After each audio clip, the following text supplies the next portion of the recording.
Hola muchachos, buen día. Aquí les subo la siguiente clase. La siguiente clase es inercia rotacional.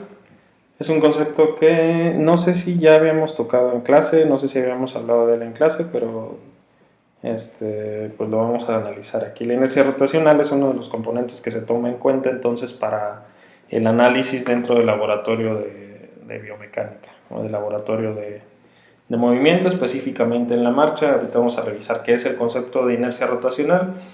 Es un concepto que, aunque es muy inherente al laboratorio, en realidad es muy útil en la biomecánica. Aprenderlo es útil para el estudio de la biomecánica. Quizá ustedes ya lo han estudiado en sus clases de biomecánica, pero lo vamos a repasar aquí. La inercia rotacional entonces es un concepto que, para entenderlo, nos ayuda a entender estos dos ejemplos. Imaginen ustedes que estas dos pesas que estamos viendo aquí en la pantalla tienen la misma masa, es decir, en términos burdos, que pesan lo mismo, ¿sí? Imaginen que las dos son de, no sé, tanto esta como esta, de unos 15 kilogramos, ¿sale? Si yo les pregunto, pesan lo mismo, ¿eh? Si yo les pregunto, ¿cuál se les hace más fácil tomar, sujetar con su mano y comenzar a hacer movimientos circulares en su brazo? ¿Cuál es más fácil que los ayude para esto? ¿Esta o la de abajo? Recuerden que pesan lo mismo, ¿sí? Este es otro ejemplo. Ahorita les voy a explicar lo de la pesa. Este es otro ejemplo y eso fue un momento histórico en un cruce que se hizo, me parece que en Nueva York, entre dos edificios muy grandes, en el que el equilibrista que estábamos viendo, no tenía ningún tipo de soporte y cruzó entre edificio y edificio sin ninguna protección, ni cuerda ni arnés que lo sujetara. Pero vemos que tiene sujeta una barra al lado, bueno, de sus brazos, que va hacia cada lado de su cuerpo. Y vemos que esta costumbre de la barra, o esta técnica de sujetar una barra, contrario a lo que se piensa que es para hacer todavía más compleja la hazaña, pues al contrario lo facilita. Pero otra vez, ¿por qué es que se sujeta una barra al cuerpo para hacer equilibrio?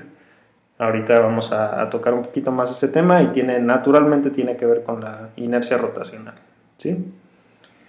Otro ejemplo de inercia rotacional son los barcos. Si ustedes saben, los barcos tienen la mayor parte de concentración de su peso. De hecho, hay especie de placas debajo de los barcos donde se concentra la mayor parte del peso. Y retomamos aquí el tema de centro de gravedad, que podríamos ubicar más o menos en este punto del barco, y preguntarles por qué entonces un barco, cuando se va hacia un lado o hacia el otro, no se voltea por completo, no se gira por completo.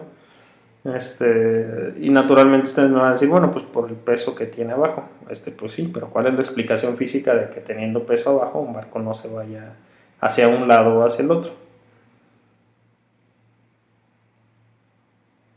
Aquí tenemos otro ejemplo que nos ayuda a entender bastante bien la inercia rotacional. Si yo pongo un anillo, imaginen otra vez lo mismo que con las pesas. Imaginen que pues como especie de moneda, aro que tenemos aquí, no es un aro propiamente, es como si fuera una moneda. Tiene el mismo peso o la misma masa, dicho más propiamente, que este anillo que tenemos acá, ¿sí? Es decir, si yo tomo este anillo y yo tomo esta monedita, pesan exactamente lo mismo. ¿Cuál desciende más rápido de estos dos? ¿Sale? Piensen en esos ejemplos, ¿sí? Vean estos dos perritos. Este es un chihuahua, no recuerdo cómo se llama esta raza, pero vean el tamaño de la pata de este perro y vean las patitas de este perro chihuahua, ¿sí? Bueno, vamos a regresar en todos los ejemplos y vamos a definir qué es lo que es la inercia rotacional. La inercia rotacional, si recuerdan, en este ejemplo yo les pedía que imaginaran que tienen que hacer giros con cada una de estas pesas, tienen que tomar en su mano y hacer movimientos circulares. La inercia rotacional precisamente se relaciona con el movimiento angular, el movimiento que no es rectilíneo, ¿sí? Entonces, la inercia rotacional precisamente es la resistencia o la facilidad con la que se puede llevar a cabo este movimiento. Dicho en otras palabras, puede ser la resistencia a que se detenga el movimiento rotacional o los movimientos giratorios, o puede ser la resistencia a que se comience a realizar un movimiento rotacional o un movimiento giratorio en algún objeto que gire sobre un eje, ¿sí? Lo voy a explicar de otra forma. Si yo tengo una rueda de una bicicleta que está girando sobre un eje, hay una fuerza necesaria. Si la rueda está girando, hay una fuerza necesaria para detenerla. Si no se llega a realizar esa fuerza angular, la rueda no va a dejar de girar. Y quizá ahí pueden pensar en si anduvieron en bicicleta, en la fuerza que necesitaban para ponerle el pie a la llanta y que se detuviera, que si no nada más ponían el pie y el pie nada más sufría, ¿no? Y no se detenía la bicicleta, pero si lo hacían con una fuerza determinada, pues la llanta podía llegar a detenerse.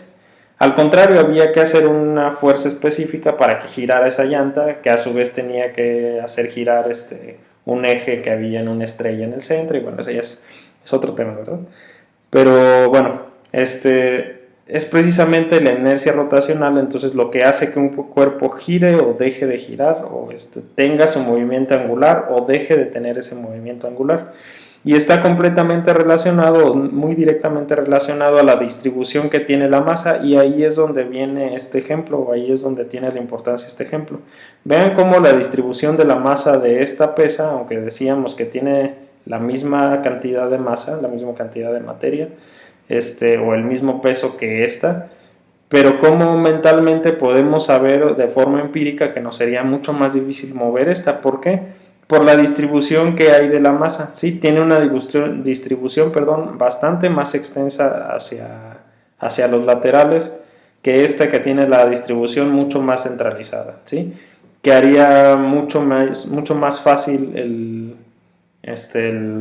movimiento circular. ¿Qué quiere decir entonces? Que mientras más extensa sea la distribución de la masa, el cuerpo va a tener, o el objeto del que estemos hablando, va a tener una mayor inercia rotacional, es decir, el valor de inercia rotacional de ese objeto va a ser mayor que el de uno que tiene una distribución más centralizada de la masa.